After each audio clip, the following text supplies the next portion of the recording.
दोस्तों, जर्मनी दुनिया का एक ताकतवर देश है। विश्व युद्ध में कंगाल हो जाने के बावजूद भी जबरदस्त तरक्की की है।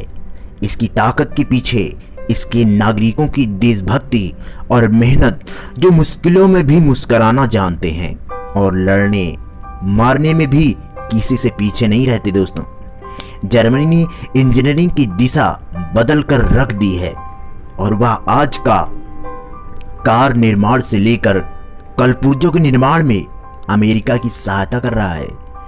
जर्मनी न सिर्फ इंजीनियरिंग और विज्ञान में बल्कि कला, खेल, साहित्य और व्यापार में भी कई देशों से आगे है। दोस्तों, जर्मनी की राजधानी बर्लिन देश का सबसे बड़ा शहर है। दोस्तों, बर्लिन फ्रांस की राजधानी पेरिस से 9 गुना बड़ा शहर है।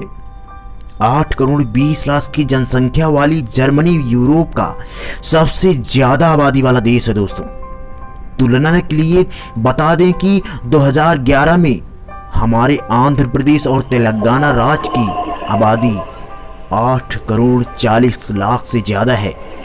जर्मनी का क्षेत्रफल लगभग 3,57,000 वर्ग किलोमीटर है। दोस्तों, जो राजस्थान के क्षेत्रफल से भी सिर्फ 15,000 वर्ग किलोमीटर ज्यादा है। इसके मुकाबले अगर जीडीपी में जर्मनी चौथे स्थान पर और पूरा भारत 7वें स्थान पर है। दोस्तों, छोटे से जर्मनी ने अपने आप को 16 राज्यों में बांटा हुआ है और इन 16 राज्यों के 493 जिले हैं। दोस्तों, पिछले विश्व युद्ध के बाद जर्मनी में पुरुषों की संख्या इतनी घट गई थी कि 1000 महिलाओं पर सिर्फ 350 ही पुरुष बचे थे, यानी कि 3 में 1 महिला को ही पति मिल पाता था।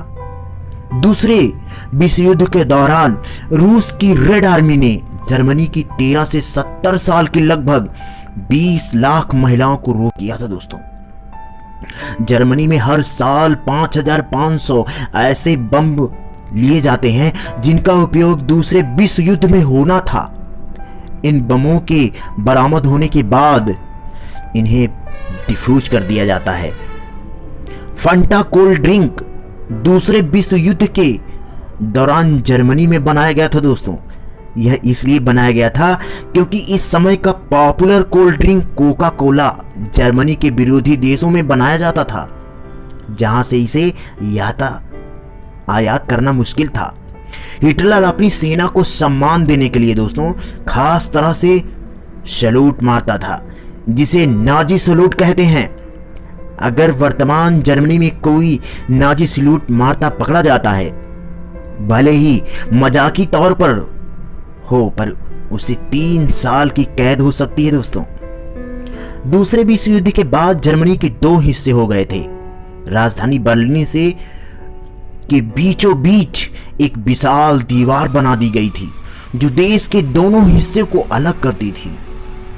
पर साल 1990 में देश के दोनों हिस्सों के एक हो जाने के बाद इस दीवार को लोगों ने बड़े ही जोश के साथ गिरा दिया। दोस्तों, वर्ष 1989 से 2009 के बीच जर्मनी में 2000 से ज्यादा स्कूल बंद करने पड़े थे क्योंकि उनमें बच्चों की कमी थी। दोस्तों, जर्मनी में आप किसी बच्चे का नाम ऐसा नहीं रख सकते जिससे उसे लिंग का पता ना चले, जैसे कि मट्टी और बॉबी आदि।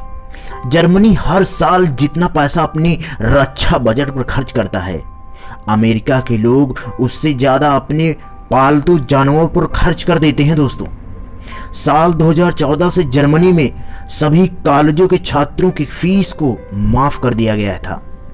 यहां तक कि दूसरे देशों के छात्रों की फीस भी माफ कर दी गई थी। दोस्तों, अगर जर्मनी में कोई कैदी जेल से भागने की कोशिश करता है तो उसे इसकी कोई सजा नहीं दी जाती, क्योंकि इस देश का मानना है कि हर मनुष्य सहज ही आजाद होना चाहता है।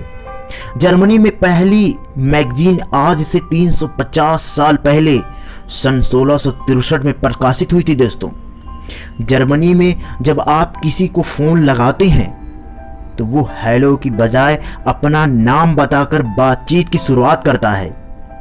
जर्मनी के 70 हाईवेज पर कोई स्पीड लिमिट नहीं है, लेकिन इन हाईवेज पर अगर आपका ईंधन खत्म हो जाए तो आपको जुर्माना भरना पड़ता है दोस्तों। पहले विश्व युद्ध में जर्मनी बिल्कुल कंगाल हो चुका था। जर्मनी पर इतना कर्ज हो चुका था दोस्तों, जिसकी कीमत 96,000 टन सोने के बराबर है। जर्मनी में किसी को एडवांस में हैप्पी बर्थडे नहीं कह सकते, क्योंकि ऐसा करना बैड लक की निशानी माना जाता है दोस्तों।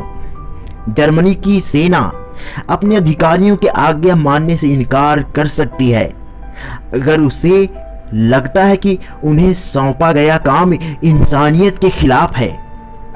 BMW, ऑडी, मर्सिडीज बेंज दुनिया की सबसे मशहूर कार कंपनियां हैं।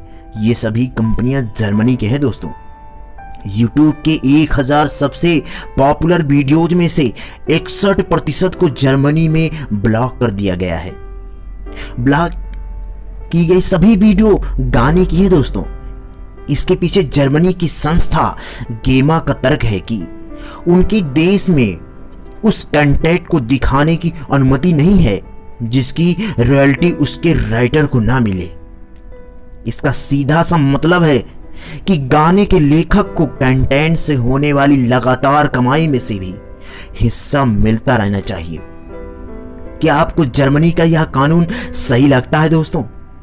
दोस्तों, क्या आपको कोई सुझाव दे सकते हैं कि हमें हमारे भारत को जर्मनी जैसा बनाने के लिए क्या करना चाहिए दोस्तों? आप कमेंट करके मुझे जरूर बताइएगा। और इस वीडियो में आए हैं तो लाइक करके जरूर जाइएगा और चैनल को सब्सक्राइब कीजिएगा। बहुत बहुत धन्यवाद।